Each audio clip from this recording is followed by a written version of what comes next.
Dios se hace presente en la historia, adopta a un pueblo en esclavitud y lo libera. Nos referimos al libro del Éxodo en la Biblia. ¿Cómo entender este relato épico? ¿Cuál fue el papel de Moisés? ¿Qué recorrido hizo el pueblo hebreo?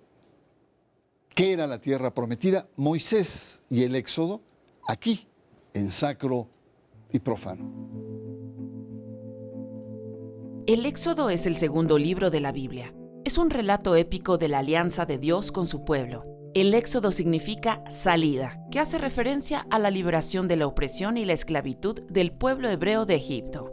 Narra las condiciones de opresión y esclavitud de los hebreos en el antiguo Egipto y su liberación a través de Moisés, quien los condujo hacia la tierra prometida. La narración se ubica entre dos puntos geográficos precisos, Egipto y el Sinaí. Allí se desarrollaron los acontecimientos que hicieron de Israel el pueblo de Dios, la salida de Egipto, el paso del Mar Rojo y la alianza del Sinaí. El Éxodo puede dividirse en dos partes principales. La primera relata la gesta del Señor, que oyó el clamor de los israelitas esclavizados en Egipto y los hizo pasar de la esclavitud a la libertad en medio de grandes portentos.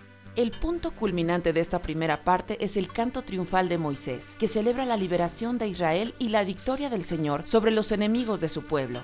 El episodio bíblico ha inspirado en la historia a muchos movimientos sociales y revolucionarios, así como también ha sido objeto de reflexión en la filosofía política contemporánea de Occidente.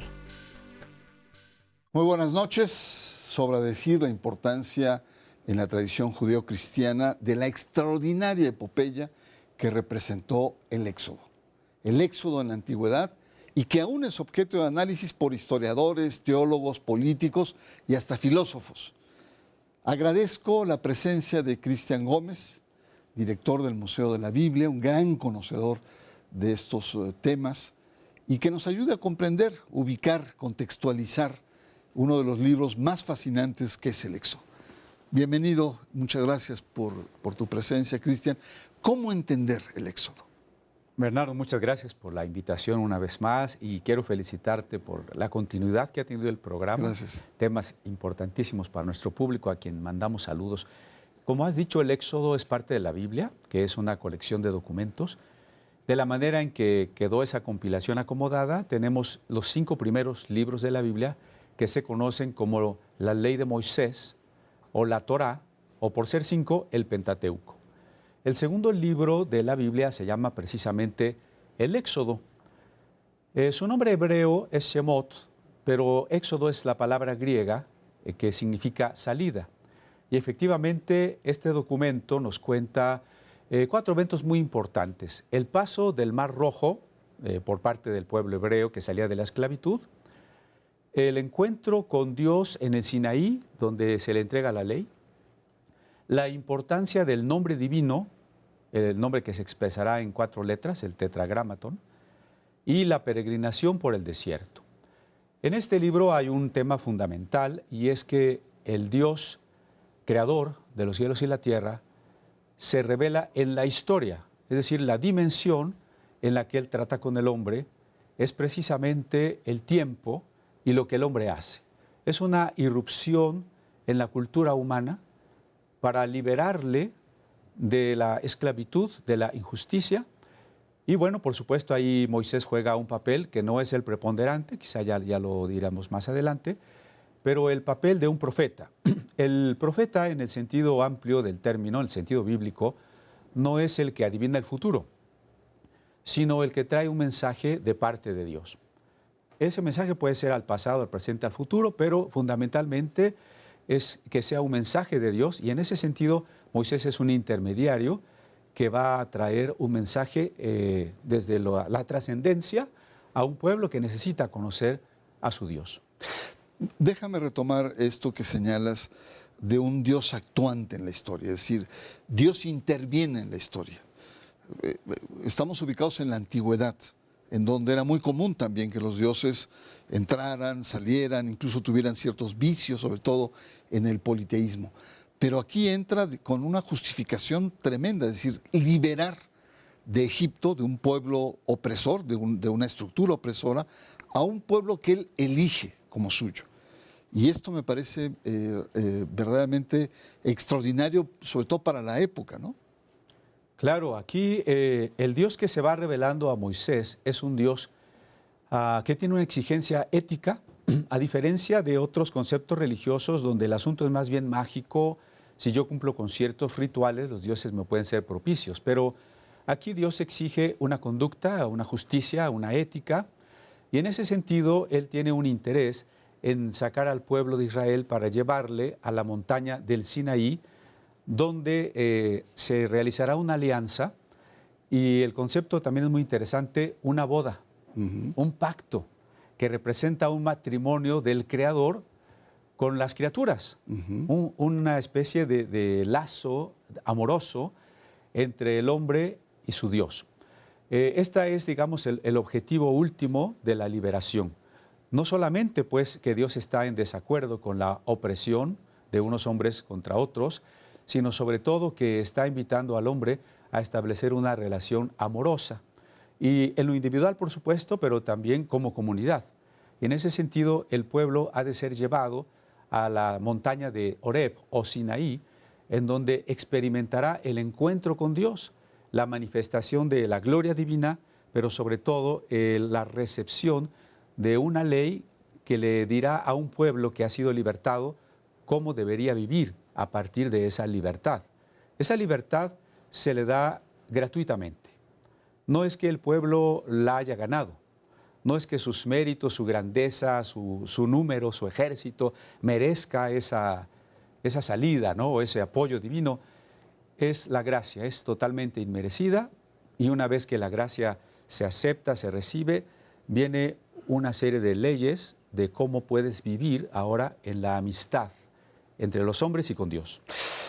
Pues muy bien, tenemos ahí un primer acercamiento. Es uno de los textos que han impactado a Occidente, no solamente desde el punto de vista teológico, sino también incluso desde el punto de vista político.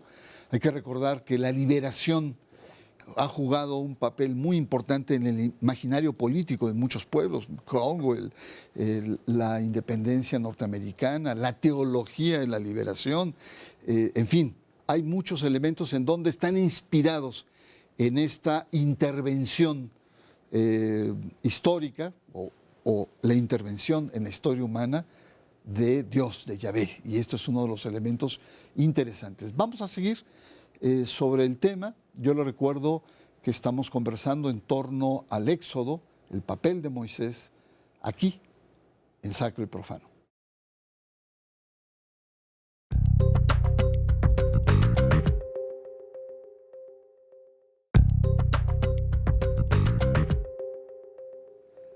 Regresamos, estamos hablando en torno al Éxodo, el papel de Moisés, la tierra prometida. Está usted en Sacro y Profano y nos interesa mucho ubicar uno de los grandes textos en la Biblia. Ubícanos un poco el contexto histórico del Éxodo. ¿En qué momento estamos hablando? ¿Cuál era la atmósfera cultural, política que se vivía al momento histórico del Éxodo? Y tengo entendido que el Éxodo es escrito años después. Claro, estamos en el segundo milenio antes de Cristo, la época de los patriarcas seminómadas, creadores de ganado menor.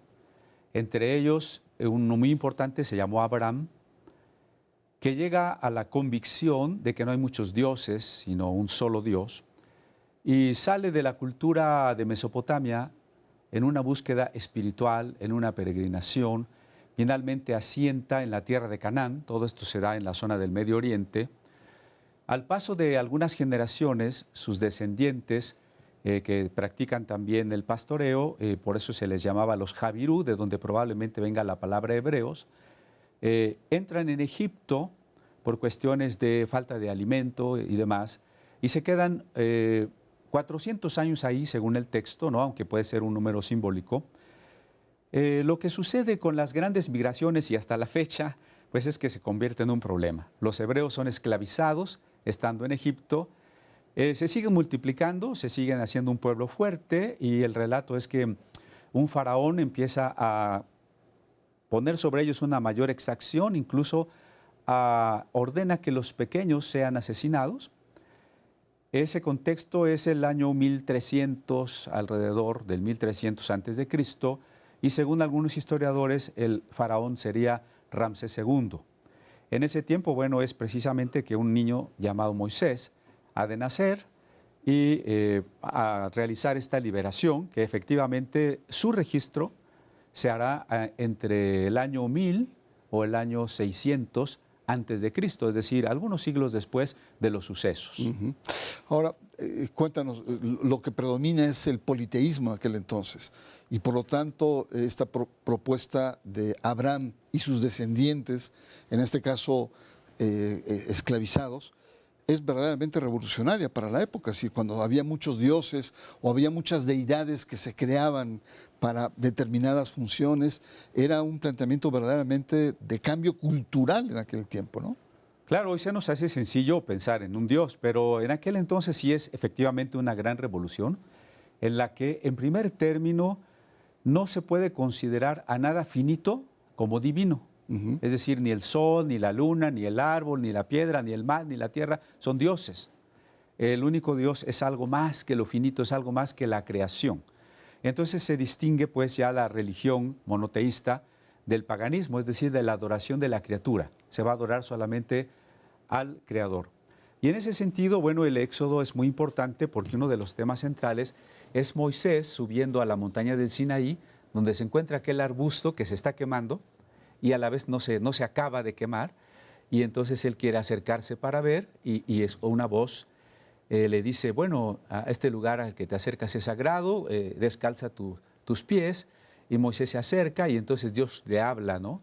No desde una figura, sino desde una voz. Y desde esa voz le dice el nombre, ¿no? Porque Moisés pregunta, bueno, si tú me estás mandando a liberar a un pueblo, yo le voy a decir a ese pueblo que cómo te llamas. Cuando me pregunten cómo te llamas, ¿qué les voy a decir? Y Dios, a la vez que le da una revelación, también le da un ocultamiento. Yo soy el que soy. Eje Asher Eje en hebreo, ¿no? Que es un significado demasiado amplio, pero básicamente significa el eterno, el todopoderoso, el inmutable y el que ha de manifestarse como sea necesario que se manifieste para la liberación de los hombres que lo necesitan. Ahora, el tema de este cambio cultural del paso al monoteísmo no fue de manera tersa. En el mismo monte Sinaí, mientras narras cómo está conversando Moisés, que se aleja, digamos, del grupo liberado, empieza a haber retrocesos y empiezan a crear sus propias deidades y festejos y crean el famoso becerro de oro. Esto, y después, al enterarse Yahvé y Moisés, enfurecen. Eso significa que no fue un cambio terso, fue un cambio por arte de magia, incluso el Dios que libera a ese pueblo, que hay inercias politeístas de adoración que en ese momento se llamaba de pecado. No, cuéntanos. Claro, incluso comenzamos por el paso de una monolatría a un monoteísmo. Es decir, monolatría es suponer que hay más dioses, solamente que este es el nuestro, Ajá. este es el de esta tierra, ¿no? Ajá. De ahí es necesario pasar a la idea de, bueno, los otros dioses no existen, son aire, solamente existe un Dios.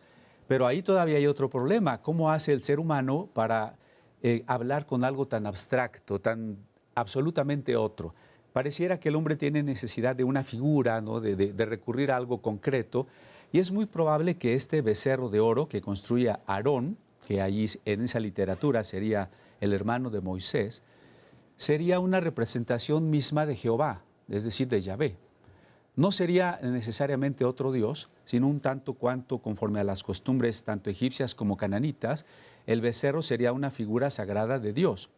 Ahora, el enojo de Moisés lo que demuestra es que si el judaísmo, bueno, la religión hebrea más bien que nace en ese momento, pierde de vista la trascendencia absoluta del Dios creador, va a caer otra vez en la adoración de una finitud. Claro. Va a caer otra vez en la idolatría y entonces desaparece como pueblo, desaparece su razón de ser. Por eso hay una exigencia tan fuerte, ¿no? para comprender que Dios no tiene figura, Por allá en el Deuteronomio incluso se añade una frase: no te harás imagen, y lo dice también el segundo de los 10 mandamientos, no te harás imagen, porque ninguna imagen viste en la montaña del Sinaí, en este caso. Que muchos grupos protestantes, muchas iglesias protestantes toman esto para cuestionar mucho la excesiva iconografía del catolicismo latino o incluso ortodoxo ruso, que está lleno de imágenes y lleno también de otras ideas. Última cuestión muy rápida, y es los tiempos. En el Éxodo se habla de 40 años de Egipto a Canaán, que es toda esta parte de Palestina, Israel, etcétera. 40 años, cuando una caminata, digamos, puede ser en 3, 4 meses. Y además no solamente surge una generación que es liberada, pero la que llega a Canaán es otra generación, es los descendientes. ¿Qué pasó ahí? ¿Se perdieron, dieron vueltas, se fueron por otro camino? ¿Qué pasó? Porque iban por la tierra prometida, ¿no? Por supuesto, aquí tendríamos que imaginarnos un mapa. La idea es que una vez que los hebreos son liberados aquella noche de la Pascua, no son guiados por Dios a una ruta hacia el norte, como sería lo común, sino son guiados un poco hacia el sureste, hacia el Mar Rojo, y se quedan encerrados entre el mar y los ejércitos del faraón que vienen detrás. Ahí está la primera cuestión geográfica, ¿no?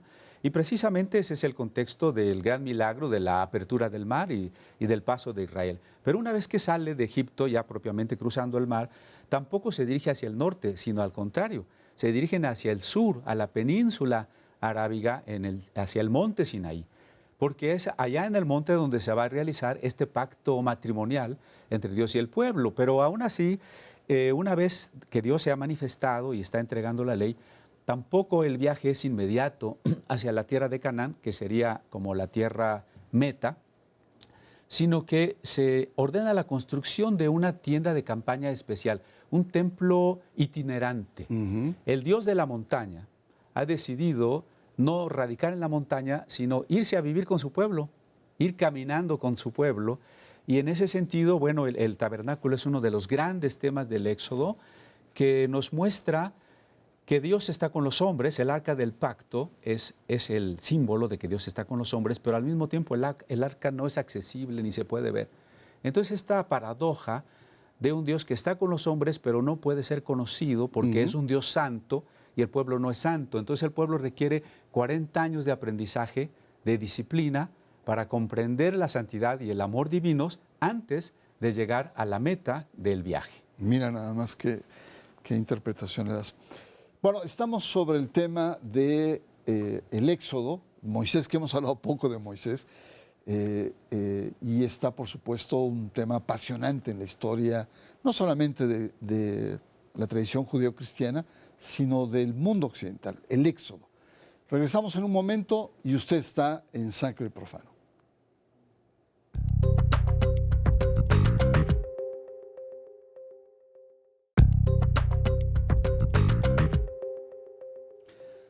El Éxodo y Moisés es el tema de esta noche en Sacro y Profano. El Éxodo, un libro que ha sido pues, muy impactante en la historia, yo diría hasta secular, de nuestras sociedades contemporáneas. En los años 60, no, fines de los 50, esta famosa película Los 10 Mandamientos, que duró como 7 horas, una cosa larguísima la película, muchos textos, muchos análisis, la teología de la liberación, muchos grandes políticos que vinculan secularmente liberación con luchas seculares. Pero hemos dejado, evidentemente, Moisés, nos quedamos un poco cortos, pero a mí me gustaría mucho el tema de la tierra prometida. La tierra prometida, que es como el imaginario, no es el fin de la historia, pero es un objetivo fundamental en esta propuesta que hace Dios a su pueblo elegido. ¿Qué pasa cuando llegan a la tierra prometida? ¿Tienen que conquistarla? ¿Está ocupada? ¿No es tan como habían imaginado, de colores extraordinarios y que manaba leche y miel? Había que trabajarla, ¿no? Claro, bueno, tradicionalmente se considera que estos primeros 5 libros de la Biblia serían de Moisés. La verdad es que las exégesis bíblicas pues hoy nos muestran que es un texto de muchos siglos y de varios documentos o corrientes.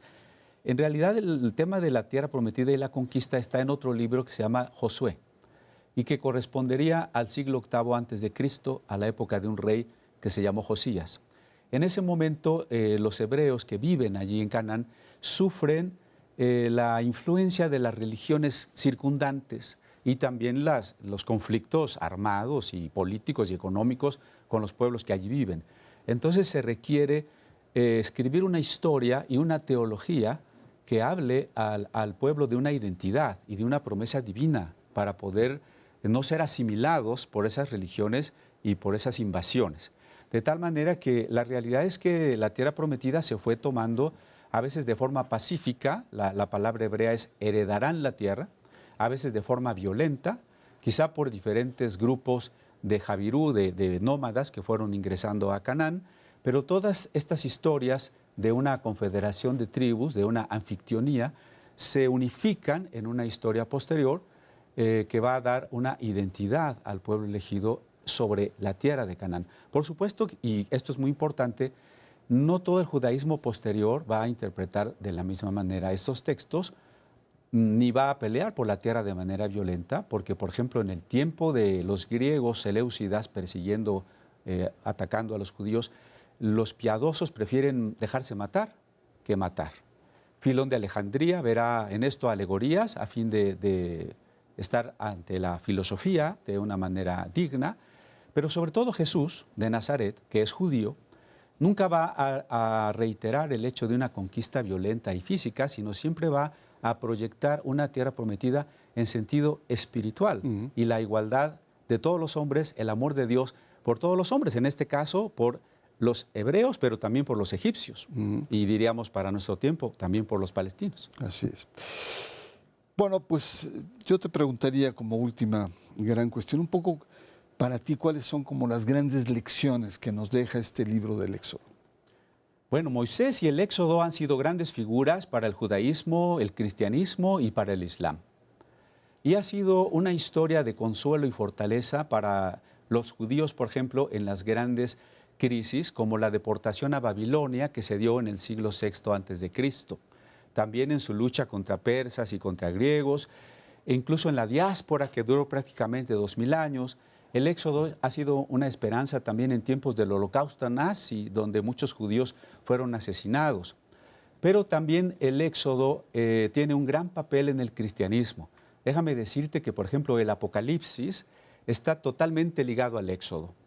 La comunidad de los creyentes en Jesús es simbolizada como una mujer en el desierto, igual que Israel en el desierto, que camina hacia una tierra prometida, pero ya no en una lucha contra otros seres humanos, sino una lucha espiritual contra el mal.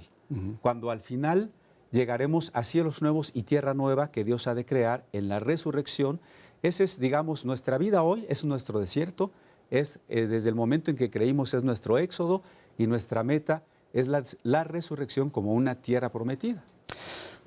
Cristian Gómez, yo te agradezco mucho tu sabiduría, tu experiencia para ayudarnos a entender este libro fundamental.